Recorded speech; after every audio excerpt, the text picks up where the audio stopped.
Oi, seja bem-vindo ao Psicocato. Aqui é um espaço que você vai encontrar histórias e poder enxergar elas com mais empatia e menos julgamento. Hoje que eu vou compartilhar com vocês não é bem uma história, é uma entrevista, que foi um trabalho da faculdade que eu fiz, foi home office, né? Mas achei bem interessante, porque, não sei, eu nunca tinha visto isso aqui, né, nesse tipo de conteúdo. E tem um toquezinho de humor no final que eu acho que vocês vão gostar. E é isso, espero que vocês gostem.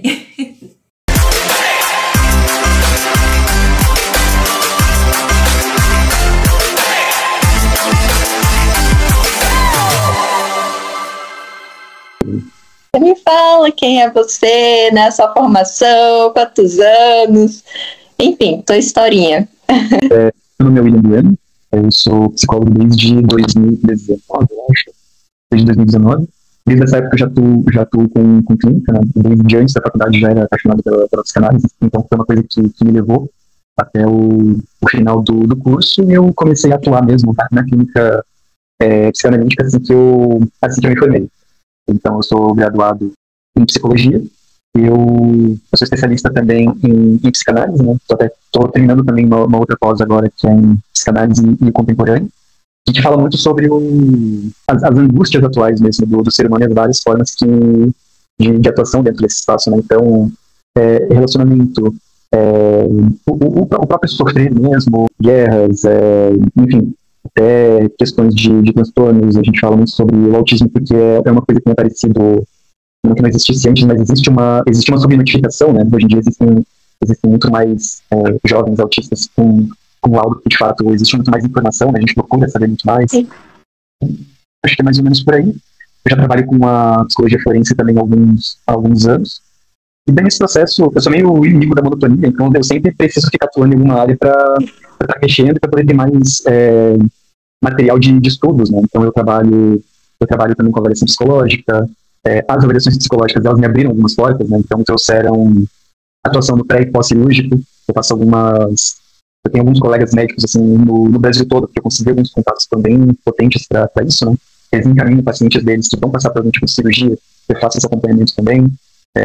E daí, se eu sentir que aquele paciente não está preparado, eu vou lá e emito um laudo para o médico para poder montar alguma estratégia junto com ele, ou emito um laudo autorizando aquela cirurgia. A bariátrica é uma delas, inclusive. Para que a bariátrica seja feita, é obrigatório um laudo psicológico, autorizando. Sabia.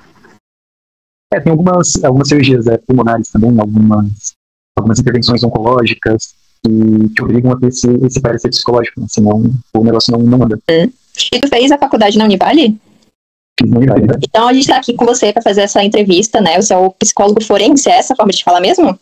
E aí a gente queria fazer a primeira pergunta para você, que é o que te levou, né, a escolher essa psicologia forense, e se foi uma decisão que foi direta, assim, que você já estava na sua cabeça durante o curso, ou foi ao longo do curso que você descobriu, né, essa parte da psicologia?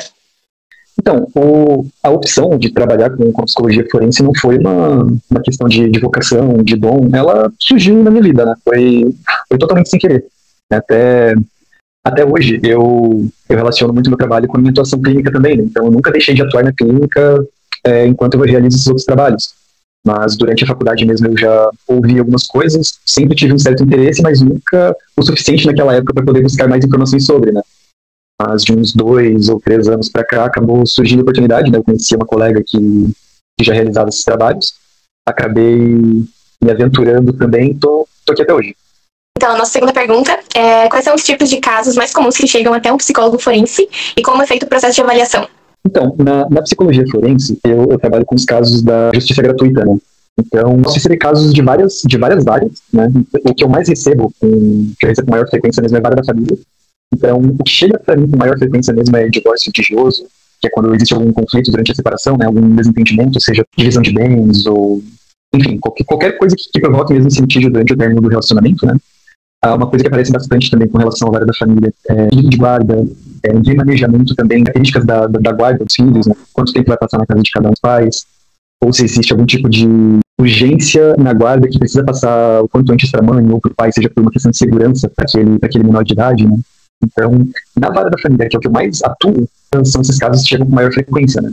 Mas existe também a vara civil, trabalhista criminal, existem várias varas diferentes, cada uma delas com sua complexidade também bem distinta, né?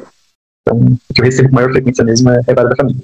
E, na sua opinião, quais são as principais habilidades emocionais e técnicas que um psicólogo forense precisa desenvolver para atuar bem nessa profissão? Eu acho que não muda muito das próprias características que um psicólogo precisa ter para atuação clínica. A gente está lidando com vidas, né? São vidas que estão muito provavelmente passando por uma situação de angústia, de sofrimento. Então, acho que trabalhar a empatia, né? Acho que é uma das principais coisas. Né? Também ter ferramentas de autorregulação para a gente poder desopilar um pouco também, porque a gente absorve muito sofrimento dos outros, né? É uma área muito tensa mesmo, muito sofrida para se atuar. Né? A própria clínica em determinados momentos né? Eu acho que a grande diferença da clínica para a atuação no campo é que na clínica a gente avança conforme o nosso paciente, o nosso analisando, eu uso mais analisando que eu venho da psicanálise, né?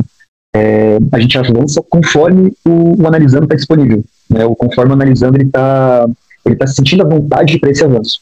Então a gente se depara com o sofrimento dele à medida que ele tá afim mesmo de expor muito mais sobre as vulnerabilidades dele. Mas quando a gente cuida desses processos, né, nessa área jurídica, as coisas já estão todas lá escancaradas, né? Existem documentos relatando sobre o que está gerando aquele sofrer. Existem fotos, existem áudios, existem dezenas de provas que escancaram ali a vulnerabilidade daquele contexto. Uhum. Então, a gente já vai direto na ferida.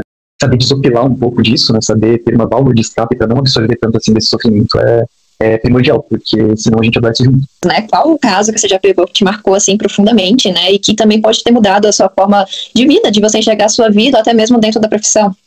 O primeiro caso que eu peguei foi o que mais me marcou, mas não pelo nível de complexidade ou pela situação dos acontecimentos, né? Eu acho que foi mais por ter sido o primeiro trabalho mesmo, então eu estava muito tenso, eu não sabia exatamente o que estudar daquele caso, porque existe pouca literatura, assim, que realmente norteia o nosso trabalho como psicólogo para poder dar início nesse tipo de investigação, sabe?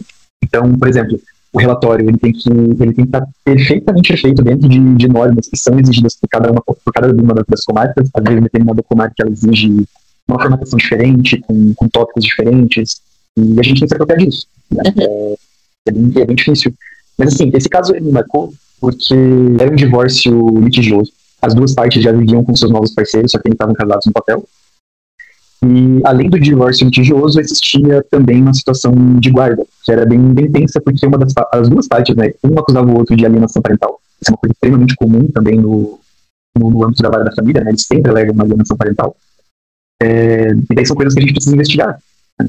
As duas partes brigavam muito, acusavam uns aos outros assim, o tempo todo de agressão na criança, de várias coisas que são um pouco pesadas, mas naquele momento assim, eu constatei que assim, não era necessariamente uma verdade. Nenhuma das partes agredia a criança. Na verdade, que ambos queriam fazer difamar o outro, na verdade, para conseguir a guarda integral daquela criança. E daí, para que eles se iniciassem disso, eventualmente eles entravam, haviam um boletim de ocorrência.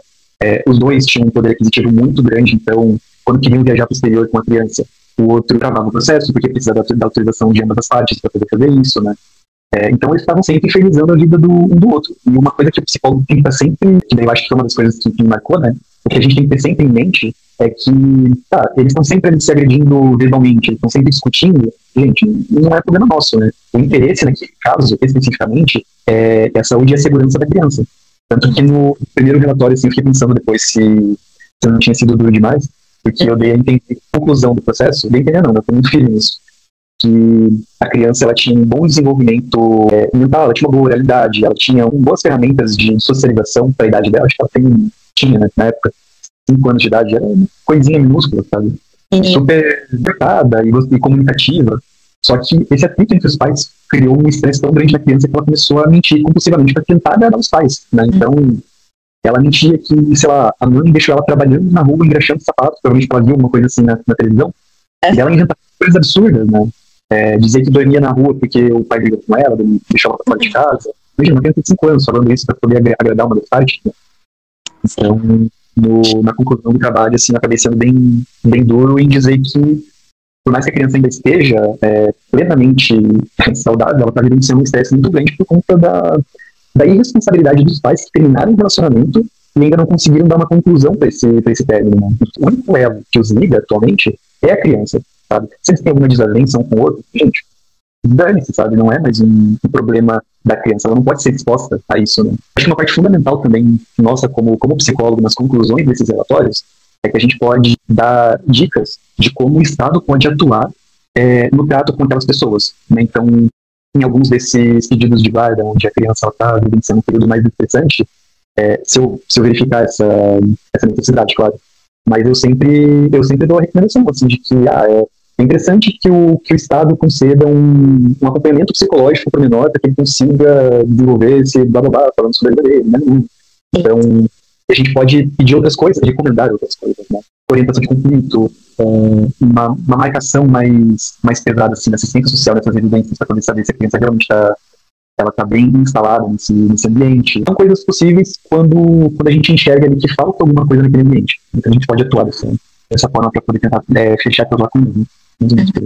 Então vamos aí para a última e polêmica pergunta. Psicologia é uma área que tem mais o público feminino, né, mais psicólogas do que psicólogos, né? E eu queria saber para você como é que foi essa experiência, né? Se você vivenciou alguma situação inusitada, algum assédio, alguma história voltada, né, nesse quesito.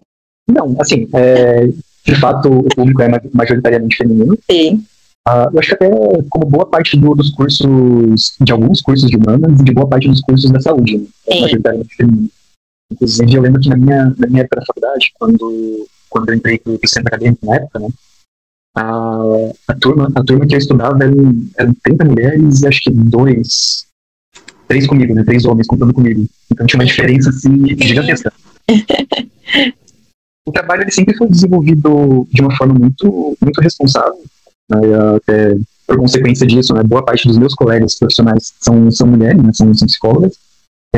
A gente discute tudo com muita frequência e até é muito interessante porque na clínica, por exemplo, as pessoas elas precisam de muita identificação com o terapeuta.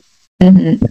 Na psicanálise a gente vê isso com muita frequência, né? Que o psicólogo, o analista, ele é destituído daquela posição dele para estar na posição em que o analisando precisa, né? Seja na posição de um pai, de um ex-namorado, de um ex-namorado, ele sempre ocupa uma posição de poder para que isso na mente do analisando, né? E na clínica em si tem muitos pacientes que eles buscam por pessoas específicas.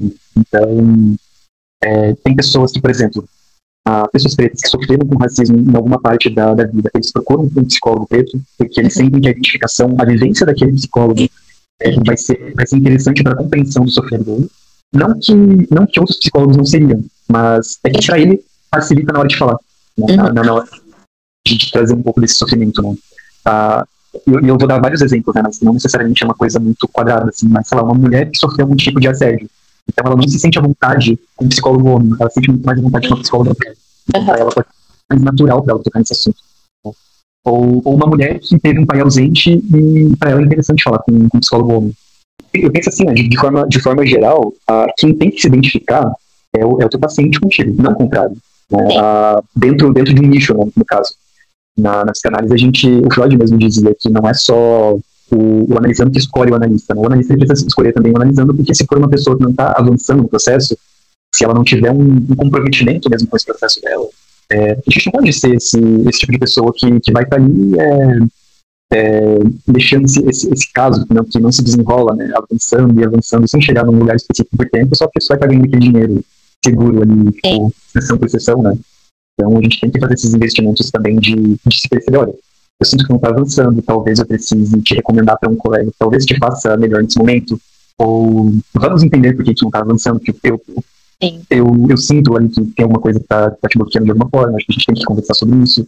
Então, por isso que eu falei que a identificação mesmo tem que partir muito mais do paciente para o psicólogo, porque senão também é aquela coisa de contra-transferência, né? Só atrapalhando o processo. Então, finalizamos a nossa entrevista. Obrigada, meu Deus. Foi muito, muito, muito importante você ter respondido. Tanto pra gente quanto pra turma que vai assistir, né? Exato. Geralmente não é tão falado, né, dessa psicologia, desse lado da psicologia. Então, é um conhecimento tanto pra gente, pra mim e pra Alana, quanto pra nossa turma, né? Muito legal as suas experiências, né? Muito, muito legal mesmo. Não, só dizendo que eu fico feliz em ter participado e ter auxiliado vocês a fazer esse trabalho, né? Acho que eu passei por muito perrengue também na faculdade, estou passando bastante coisa. É bom ter uma rede disposta assim, a dar uma mão de vez em quando. Ai, que frio. Só pra quebrar o clima, um pouquinho do nosso backstage, que foi muita coisa engraçada que aconteceu, tá, gente? Primeiramente, deixei vocês decidirem com calma o tema de vocês, né? Aí sobrou esses temas pra mim aí. Aí que eu pensei, o primeiro que topar eu faço, né? Mas, gente, Pensa numa raça que demora a responder. Sangue de Jesus, era igual um remédio, em 12 horas. Aí fiquei pensando, será que todo psicólogo demora a responder assim? Será que eu vou ficar assim? Socorro, hein? Aí quando eu quase tava surtando de não ter resposta nenhuma, um psicólogo, graças a Deus que é isso que vocês viram, respondeu. No dia da entrevista aconteceu os seguintes episódios. Simplesmente acabou a luz. Tudo bom? Depois acabou meu Wi-Fi, que ia demorar horas pra voltar. Aí já entrei em desespero, já ia desmarcar com o psicólogo. Na hora que eu ia desmarcar, ele foi lá e voltou à internet. Eu já tava assim já, gente, na hora da reunião. E os pensamentos da minha cabeça era esse aqui. E aí pra fechar com chave de ouro, gente, a Bianca deu uma crise de riso na hora muito errada, sabe? Mas olha só a cara dela. Eu vi ela rindo, não tava entendendo, né? Falei, gente, será que é alguma coisa de jovem que eu não tô percebendo? E ali um papo mó sério e ela tentando disfarçar, minha gente. O que tava rolando? E... O melhor de tudo é ela tentando disfarçar, né? Uma coçadinha aqui. Ai, deixa eu ver se eu olhando pra baixo. Diminui essa crise de ansiedade de riso, né? Melhor que quanto mais ela tentava disfarçar, mais vontade de rir dava, né? Ela tem que até que esconder a cara ali um pouco. Quando ela achou que tinha forças pra retomar e ficar séria, gente, ela simplesmente não aguentou. A bicha se atrapalhou toda, minha gente. Bi, tá se preparando aí? Ela que tem que fazer a próxima pergunta. Mas no final deu tudo certo e a gente sobreviveu.